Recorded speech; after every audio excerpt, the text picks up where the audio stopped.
by Senator Lankin. Thank you very much, Madam Chair, and thank you to the witnesses today for joining us. I wanted to pursue this line of discussion around application and administrative design that will follow at the regulatory level. We touched on episodic conditions and how their fluctuation might affect people's access to this benefit. There are others that we have heard about, the issue of income testing and the question of tying eligibility to income, not means, and the question of tying it to individuals, not to families.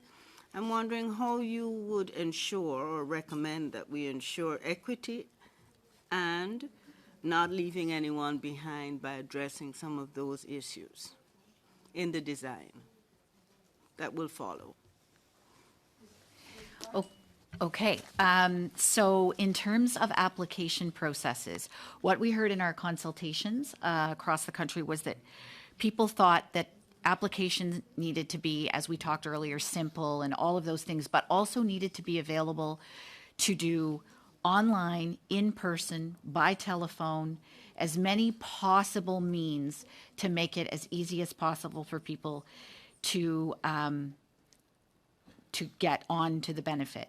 They also, another thing would be, once you become eligible for the benefit, you may go off it, but your eligibility doesn't stop. So for example, for someone with an episodic disability who qualifies for the benefit, who might not be working, for example, if they go off the benefit because they go back to work, their income goes up, they don't lose eligibility for the benefit. They might not be receiving it at that time, but their eligibility stays in place because at the end of the day, their condition doesn't go away. So that's another thing that was suggested. The other thing is heavy promotion of the benefit.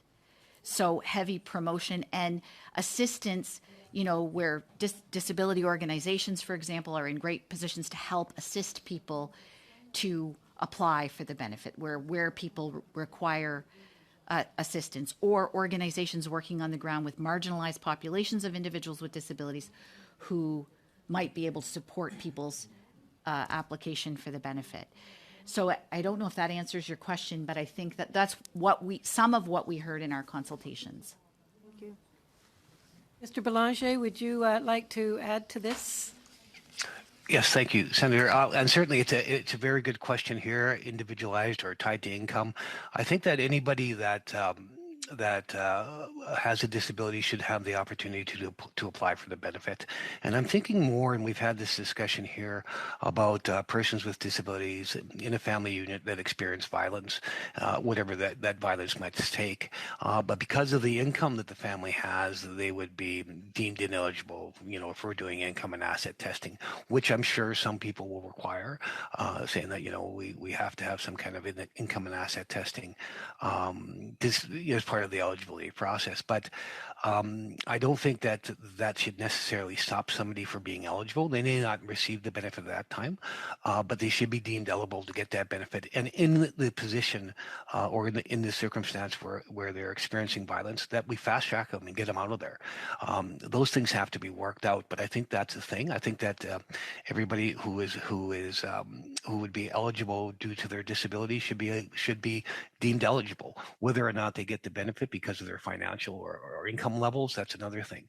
But there has to be mechanisms in place that we can fast track people who are experiencing violence to get out of those situations as quickly as possible. We shouldn't have to wait 30 days or 90 days to apply. They should be deemed, approved if their circumstances change, financially, that there would be no waiting in a fast track period. But again, there's so many other dynamics that come with this, and so many other departments that need to be involved, government level, community, this type of thing, being determined eligible to get the benefit because you're going to be leaving a violent home environment doesn't really help you if you have no transportation in your community. If you don't have the mechanisms that go out, you have no place to go to. So, but I do think in that regard, we broaden the eligibility. If you have a disability, apply for it. You're deemed eligible. You may not receive the benefit because of your financial situation, but should that change, you're fast tracked on. Thank you.